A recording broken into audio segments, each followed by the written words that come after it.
saya persilakan kepada Pak Dr. Ahmad Reddy untuk menyampaikan pandangannya terkait dengan tema kita pada siang hari ini.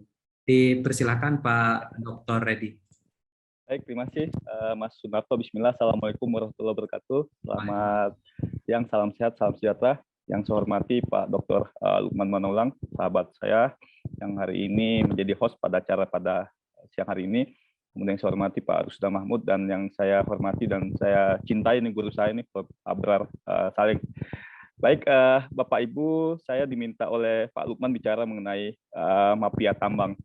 Tadi saya kira banyak yang disampaikan oleh Prof. Abrar, bagaimana kemudian mafia tambang itu di lebih aspek akrobasi di pelaku usaha khusus pemegang IUP. Nah, saya coba ingin bicara bagaimana mafia tambang di birokrasi. Karena mafia ini nggak hanya di lapangan nih, tadi sudah dari A sampai Z secara komprehensif disampaikan oleh Prof. Abrar, mafia ini banyak gitu kan. Nah, ini kita harus berkaca juga bahwa di negara ini, khususnya di birokrasi ini banyak mafianya juga. Ya, mafia yang kemudian membahayakan konteks pasal 33 Undang-Undang Dasar bahwa mineral dan batu bara itu harus dikuasai oleh negara untuk sebesar-besar kemakmuran rakyat. Nah, ini yang coba saya ulas terkait mengenai mafia tambang di birokrasi. Nah, saya kira saya mulai dari aspek pencabutan IUP yang sekarang ini menurut saya cukup ugal-ugalan ya, yang dilakukan oleh Kementerian Investasi dan BKPM ya. Berdalil Kepres 1 2022 ketika Presiden membentuk Satgas penataan penggunaan lahan dan penataan investasi, ini kemudian dijadikan instrumen hukum untuk kemudian memberangus ratusan IUP yang dianggap bermasalah tanpa mekanisme due process of law yang memanusiakan pelaku usaha tambang. Pelaku usaha tambang ini kan dapat izin juga dari pemerintah pada waktunya, tapi kemudian tanpa proses klarifikasi, tanpa proses konfirmasi, ujuk-ujuk kemudian tiba-tiba langsung IUP-nya dicabut seolah-olah ini barang haram yang kemudian harus dimusnahkan. Nah, ini saya kira ini kita akan coba diskusikan. Jadi Kepres 1 tahun 2022 yang mana kemudian Presiden sangat baik ya semangatnya bagaimana kemudian sumber daya alam ini memberikan sebesar-besar kemakmuran rakyat, tapi kemudian tata caranya menurut saya ya dalam konteks hukum ya, saya pengajar hukum administrasi negara, ya saya kira ini proses yang ugal-ugalan ya, yang kemudian meletakkan demokrasi, kemudian meletakkan due process of law, meletakkan azas legalitas, meletakkan penghormatan terhadap hak asasi manusia itu serendah-rendahnya dalam negara hukum Indonesia. Pertama saya bicara mengenai dasar kewenangan. Apakah Menteri Investasi dan Kepala BKPM itu berwenang melakukan pencabutan izin usaha pertambangan dalam konteks Undang-Undang 30 tahun 2014, kemudian dalam konteks Undang-Undang 3 tahun 2020 yang mengubah Undang-Undang 4 tahun 2009, ini saya kira harus kita diskusikan. Karena memang di Undang-Undang 3 tahun 2020 itu kewenangan untuk menerbitkan dan mencabut IUP itu adalah kewenangan Menteri SDM.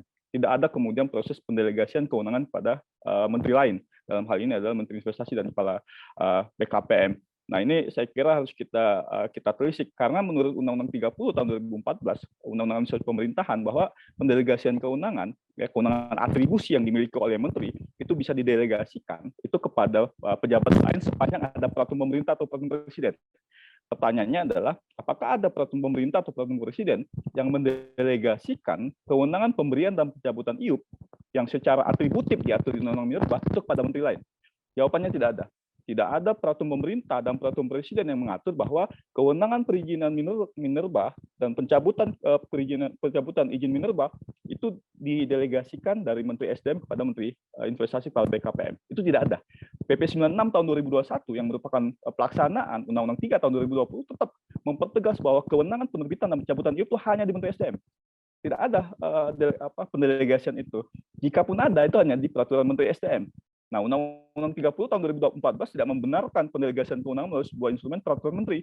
Karena jelas pendelegasian kewenangan itu menurut Undang-Undang Administrasi Pemerintahan hanya boleh dilakukan melalui PP dan Perpres. Nah, ini saya kira menjadi soal pertama ya, mengapa kemudian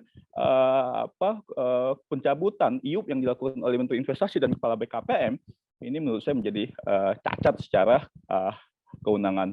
Kemudian dalam konteks yang lain, Bapak Ibu, kita memahami bahwa Undang-Undang Minerba itu sudah mengatur secara komprehensif bagaimana IUP itu diperlakukan ketika dia melanggar. Jadi di Undang-Undang Minerba, di Undang-Undang 3 tahun 2020 di pasal 117 itu IUP itu hanya dicabut dalam 3 kondisi. Yang pertama, IUP itu dikembalikan oleh pemegang IUP. Yang kedua, IUP itu dicabut oleh pemberi IUP. Dan yang ketiga, IUP itu habis masa berlakunya.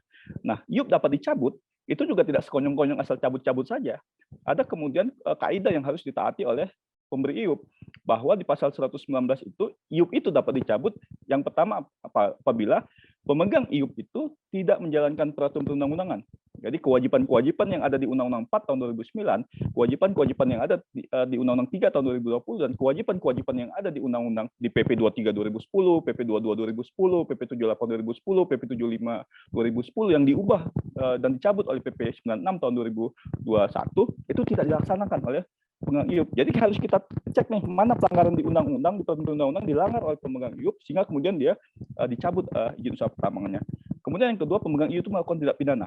Jadi harus ada putusan pengadilan yang sudah tetap dan pasti bahwa pemegang IUP itu melakukan tindak pidana. Yang kemudian ya itu bisa menjadi dalil oleh Menteri SDM untuk mencabut. Yang ketiga adalah IUP dinyatakan valid. Nah, kalau kita telisik dari ratusan IUP yang dicabut, ya puluhan IUP yang dicabut, itu apakah kemudian mekanisme substansi terkait mengenai pelanggarannya ada atau tidak?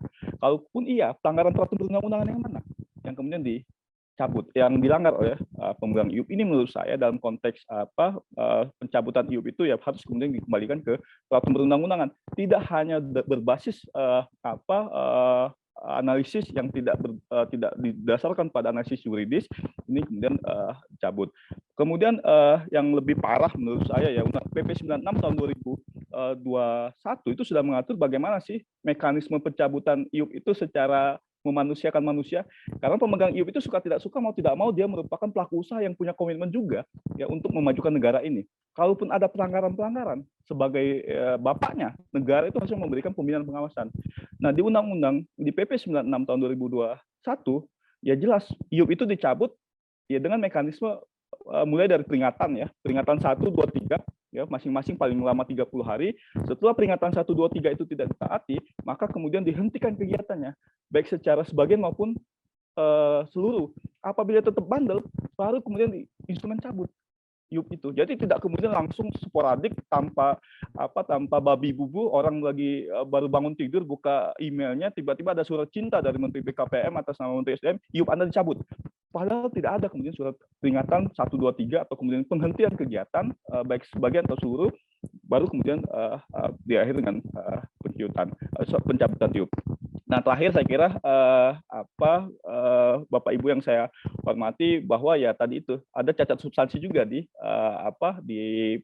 mekanisme pencabutan IUP yang dilakukan oleh Menteri Investasi dan Kepala BKPM ini. Ini kira-kira Mas Moderator, jadi saya kira kalau kita kembalikan ke diskusi hari ini, apakah mafia tambang itu sebagian besar di pelaku usaha tambang atau tidak juga?